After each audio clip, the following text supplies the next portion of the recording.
June 26 నుంచి June 28వ తేదీ వరకు జరిగిన కొన్ని ముఖ్యమైన మరియు ఇంపార్టెంట్ కరెంట్ అఫైర్స్ అయితే ఉన్నాయి.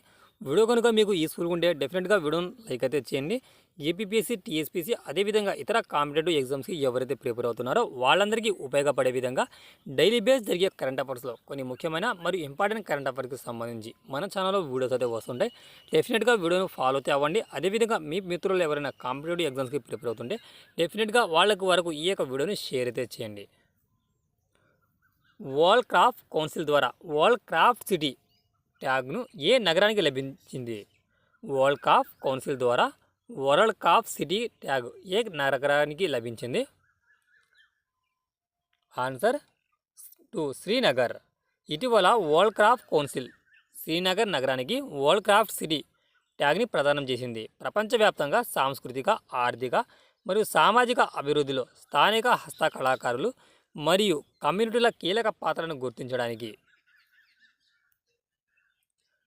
ఈ ట్యాగ్ అందించబడింది. ఇది 2014 సంవత్సరంలో ప్రారంభించబడింది. వరల్డ్ క్రాఫ్ట్ కౌన్సిల్ ద్వారా వరల్డ్ క్రాఫ్ట్ సిటీ ట్యాగ్ ఏ నగరానికి లభించింది? శ్రీనగర్ నగరానికి. చక్కెర రంగానికి సంబంధించిన గ్లోబల్ ఈవెంట్ ఐఎస్ఓ కౌన్సిల్ మీటింగ్ని ఏ దేశం నిర్వహిస్తుంది? చక్కెర నగరానికి సంబంధించిన గ్లోబల్ ఈవెంట్ ఐఎస్ఓ కౌన్సిల్ మీటింగ్ని ఏ దేశం నిర్వహిస్తుంది? ఆన్సర్ భారతదేశం. షుగర్ సెక్టార్లో గ్లోబల్ ఈవెంట్ అయిన ఐఎస్ఓ కౌన్సిల్ మీటింగ్ని 2024 జూన్ 25 నుండి 27 తేదీ వరకు న్యూఢిల్లీలోని భారతదేశంలో నిర్వహించారు. ప్రపంచవ్యాప్తంగా 90% చక్కెరను ఉత్పత్తి చేసే అంతర్జాతీయ చక్కెర సంస్థలు దాదాపు 85 దేశాలు సభ్యులుగా ఉన్నాయి. 30కి పైగా దేశాలు, పలు అంతర్జాతీయ సంస్థలు ప్రతినిధులు ఈ కార్యక్రమంలో పాల్గొన్నారు. భారతదేశపు మొట్టమొదటి యునెస్కో సాహిత్య నగరంగా కేరళలోని ఏ నగరం అధికారికంగా ప్రకటించబడింది? భారతదేశపు మొట్టమొదటి యునెస్కో సాహిత్య నగరంగా కేరళలోని ఏ నగరం అధికారికంగా ప్రకటించబడింది? ఆన్సర్ కోజికోడ్. కేరళకు ఉత్తరాన ఉన్న కోజికోడ్ నగరం భారతదేశపు మొదటి యునెస్కో సాహిత్య నగరంగా అధికారికంగా ప్రకటించబడింది. ఈ నగరం దాని గొప్ప సాంస్కృతిక వారసత్వానికి ప్రసిద్ధి చెందింది.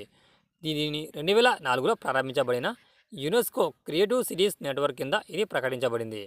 ప్రస్తుతం ప్రపంచవ్యాప్తంగా దాదాపు 300 నగరాలు ఈ నెట్వర్క్లో భాగంగా ఉన్నాయి. 18వ లోక్సభ స్పీకర్గా ఎవరు ఎన్నికయ్యారు? ఆన్సర్ ఓం బిర్లా. 18వ లోక్సభ స్పీకర్గా ఓం బిర్లా మరోసారి ఎన్నికయ్యారు.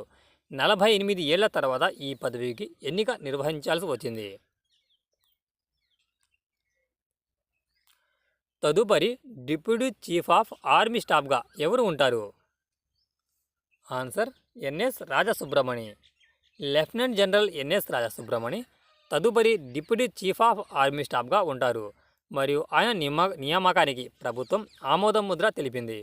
ప్రస్తుతం ఆర్మీ సెంట్రల్ కమాండ్ నేతృత్వం వహిస్తున్న ఆయన లెఫ్టినెంట్ జనరల్ అయిన ఉపేంద్ర ద్వివేది స్థానంలో ఆమె నియమితులయ్యారు. జూలై మొదటి వారంలో ఆమె బాధ్యతలు స్వీకరించనున్నారు.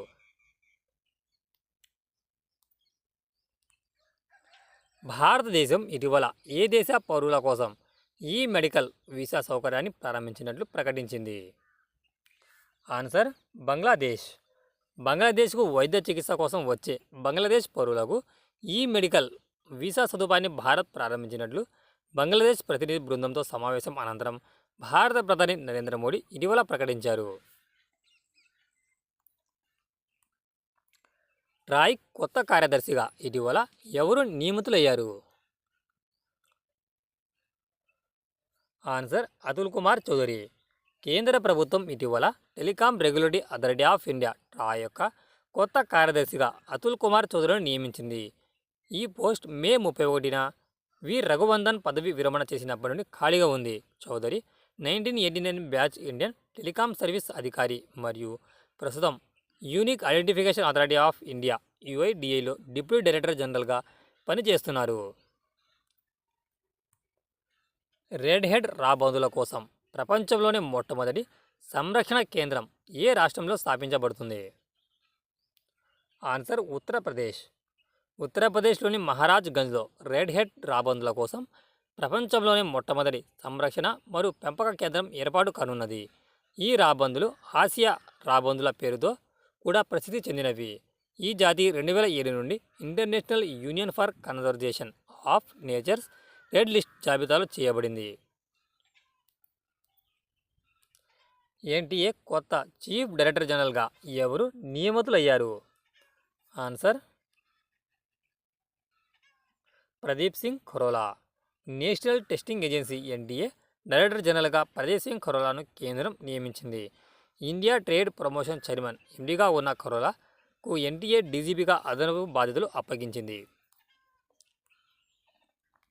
ప్రపంచ పెట్టుబడి నివేదిక 2024ను ఇటీవల ఎవరు విడుదల చేశారు? Answer UNCATD. ఇటీవల వరల్డ్ ఇన్వెస్ట్ రిపోర్ట్ 2024ని United Nation Conference of Trade and Development UNCTAD ప్రచురించింది. నివేదిక ప్రకారం 2023 సంవత్సరంలో గ్లోబల్ ఫారిన్ డైరెక్ట్ ఇన్వెస్ట్మెంట్ ఎఫ్డిఐలో 2% స్వల్ప క్షీణత ఉంది. అభివృద్ధి చెందుతున్న దేశాలకు ఎఫ్డిఐ ప్రభావం 7% తగ్గి $867 బిలియన్ చేరుకుంది. బ్రిక్స్ గేమ్స్ 2024 ఏ దేశంలో జరుగుతున్నాయి? Answer Russia. జూన్ 12 నుంచి రష్యాలోని కజాన్లో బ్రిక్స్ క్రీడలు నిర్వహిస్తున్నారు.